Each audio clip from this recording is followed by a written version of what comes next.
Hey guys, hopefully you can hear me. It is a bit windy and kind of just screaming his guts out, but this is what we're going to start with this week. Just 3 poles, okay? For those of you who are brand new to weaving, you will just be doing what we call an open entry, which is these 2 poles with the dog coming in on the left-hand side. So when the dog enters, the first pole is always on their left-hand side.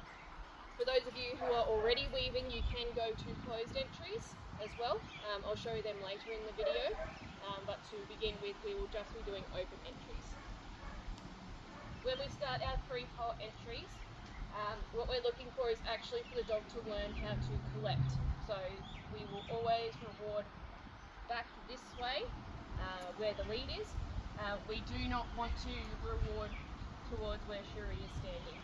The reason for this is that we want to be rewarding our dogs for coming into the poles and collecting, not for coming into the poles and extending. And that's really important when it comes to your dogs learning how to weave in general. The other thing that's really important is when you do a session, this is always pole number 1.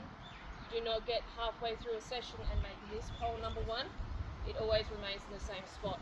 Otherwise it becomes very confusing for the dog, because all of a sudden the entry changes. This is always number 1. Alright, let's get started.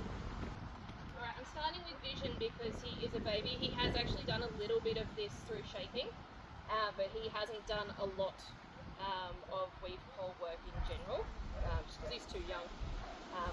But we have done a little bit of shaping on this entry.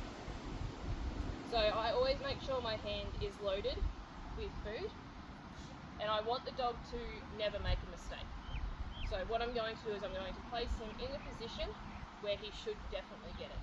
And what I mean by this is I want him in a collar grab. I'm going to use my hand to help him, and as soon as he's correct, I'm going to use my yes,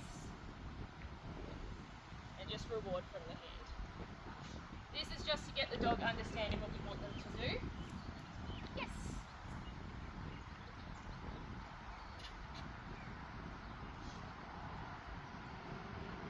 Yes. And as they understand, then you can start increasing distance to confirm that they actually understand the behaviour we're asking them to do. Yes. And once they're completing the behaviour well, you can start adding a cue. Yes. Now you want to make sure you're always using your yes to indicate that they can come out of the poles. The reason for this is that when you're doing 12 and you say your weave cue, you don't want them just doing 2. So our yes says come out of the poles and receive a reward. And if you didn't use that yes, it would mean continue on and complete all 12. Yes, good boy. As you can see, he has done a bit of this. Yes. Boy. If your dog is a bit of an alligator, you can throw the treats as well. Kitties. Yes. Boy. I do recommend using their find the food on the ground cue instead. Kitties. Such. Because that does just help them understand that the food is going to be on the ground and not from your hand. Kitties. Yes. So if you do have multiple reward markers, this is where you would use it. Kitties. Such. Good boy. When they actually understand what they're doing, that's when we're going to start making it more difficult and proof the behaviour. What this means is we're going to start asking them from doing it from 12 o'clock through to 6 o'clock. So really, really, really hard angles like this, as well as from the top of the weave poles in a straight line. Yes, good boy. And then we're also going to ask it from the left side of our body and the right side of our body. So when you come to the right side, you want to make sure that they're really solid in the behaviour that you're asking them to do. It is. Yes, good boy. Because they have to turn away from you, whereas before they were turning towards you. So it is very different.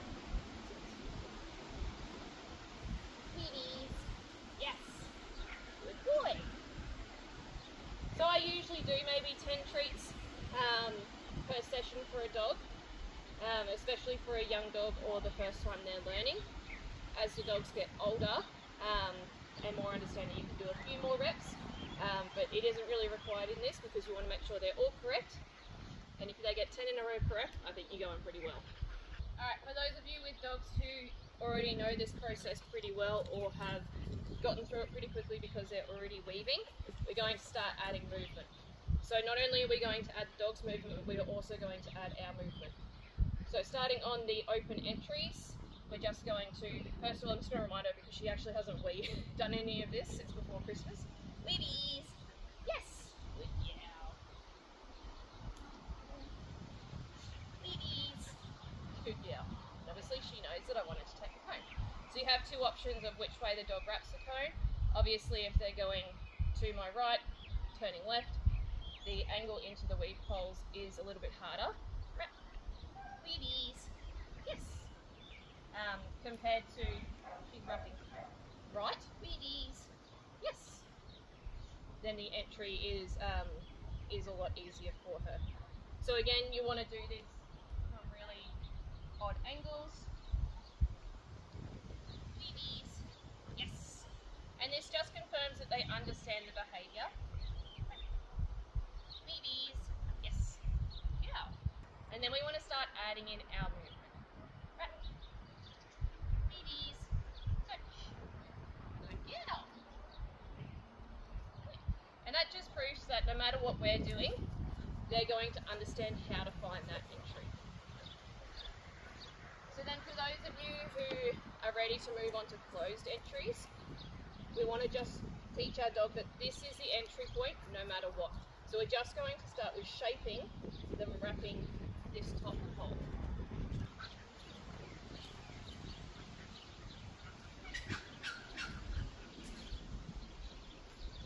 Yes. Good.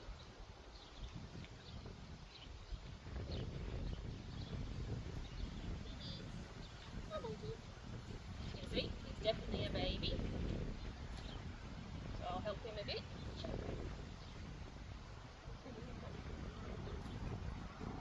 Yes. Good boy.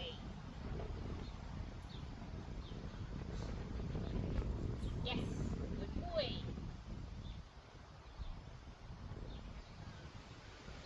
Touch.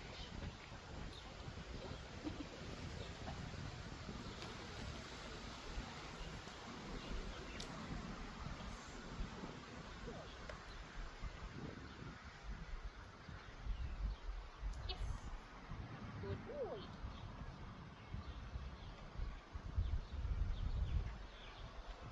Yes.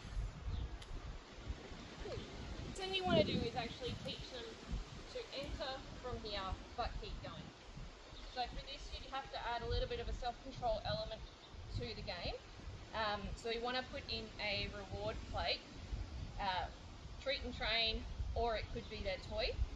But what the dogs have to learn is that they can't just run straight to the reward plate. They have to actually do their weave poles to get to their reward. So again, we start nice and close. Yes. And we just pop that onto the reward plate. I am literally using a frisbee right now because it's the closest thing to where I was. But you can use anything that you have lying around. Yes. So then we're going to jump back to this side. This is where it becomes a bit awkward.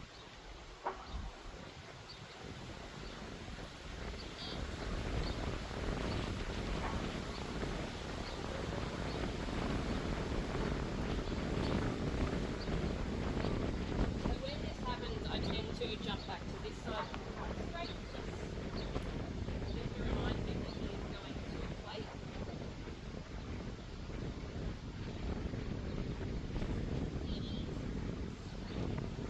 And I will try hopping on this side. Yes, good boy.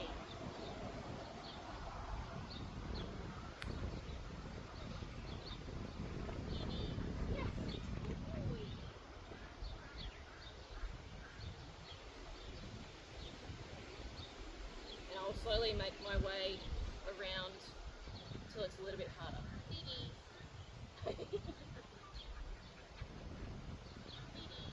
Yes, good boy. Good boy. Well, jackpot that one, because that was very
Every time you do a rep, move the cone so it becomes slightly different.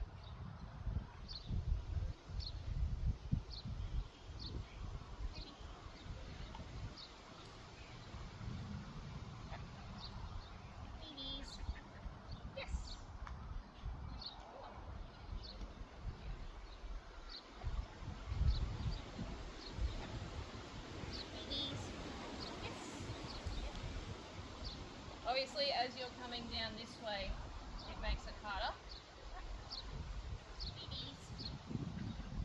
Yes! Yeah. I delayed my reinforcement cue then just to make sure she was entering, which is good. Ladies. Yes. Yeah. Good. Yeah. If you're having problems with your dog finding treats on the ground and not coming straight back to you and they're sniffing trying to find more treats, let me know. There's a really good game Susan Garrett created, Cookies in the Corner, and it can really help with your dog knowing that there's food on the ground but then they're going to come straight back to you because you have more food. So if that is an issue, you know, my dogs obviously understand the game. They know that the food that I have thrown to them is all there is, so they're not looking for more reward on the ground.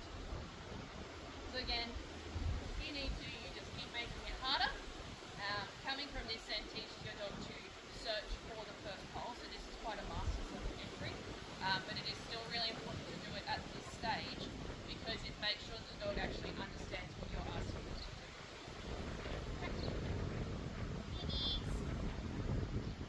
Yes, yeah.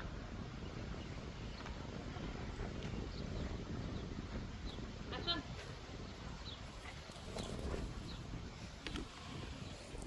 This girl has been waiting so patiently for me to throw her a couple of snacks.